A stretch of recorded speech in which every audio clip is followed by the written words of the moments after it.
If you're like many of the people that I've helped over the years, you're probably overpaying in taxes and you have no idea. Unfortunately, this is a really common problem. In fact, it's a bit of like a financial epidemic where people have become addicted to this idea of tax deferral.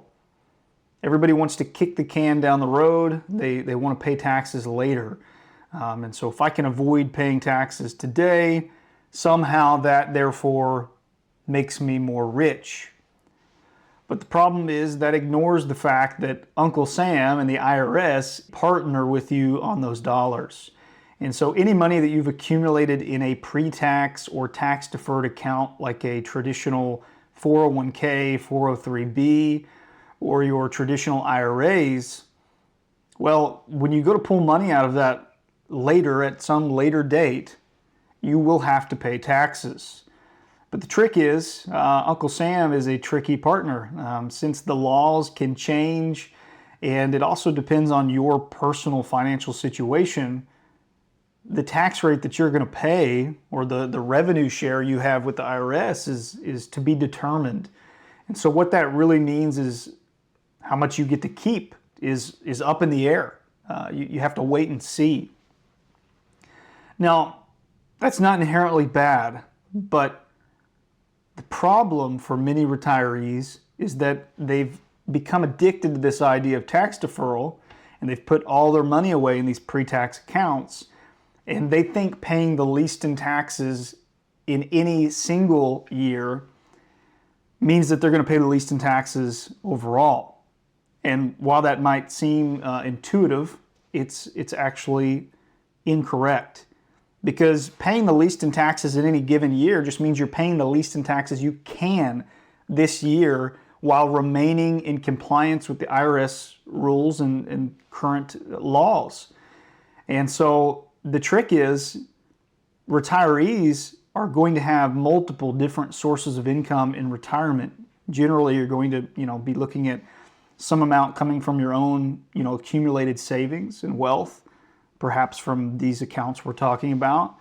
You're also probably going to have Social Security for yourself and your spouse if you're married, and you may even have a pension or something like that in the mix. And so by waiting and paying the least in taxes, especially in what I call the tax valley, the years basically from retirement to RMD age, and if you don't know what RMDs are, it's when the IRS makes you start taking money out.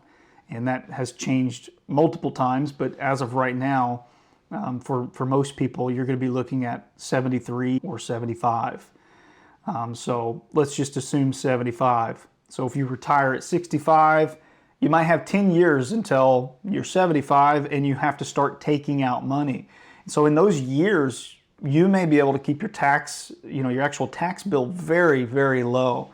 And that's probably going to feel like really nice. You're like, I'm finally not having to pay a lot in taxes.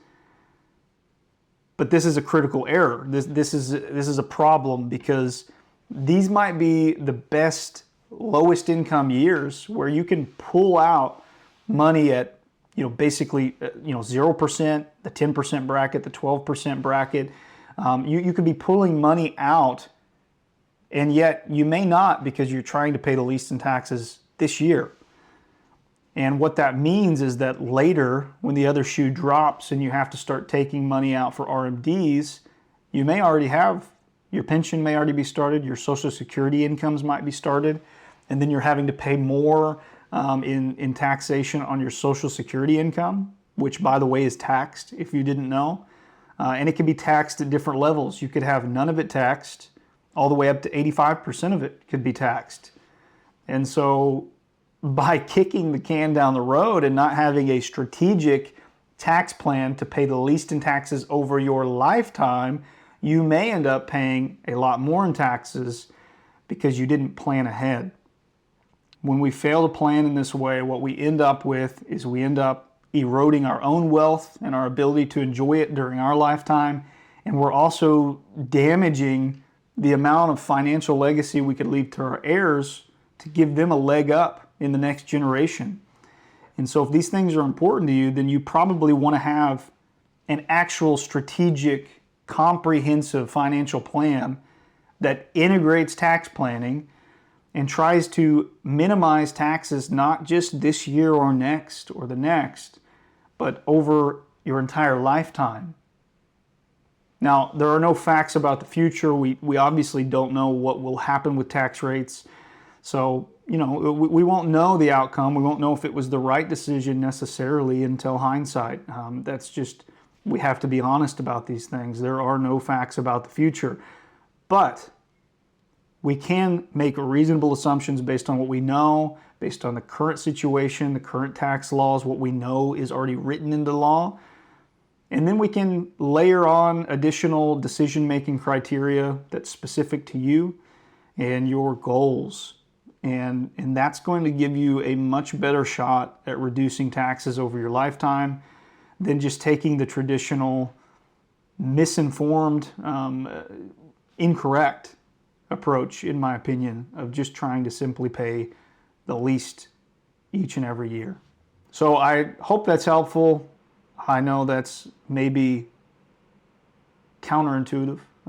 It's certainly not what most people are telling you to do. It's probably not what your tax professional or your CPA is telling you. In fact, they're probably really proud of the fact that you paid the least in taxes this year. And that's okay. That doesn't mean it's wrong necessarily. But unless they know your goals and they have a clear picture of your entire financial situation, and unless they're integrating all of the different domains, the estate planning, the insurance planning, the tax planning, the retirement income plan, your investments, unless all of these things are getting, actually looked at and factored in without having them be in silos.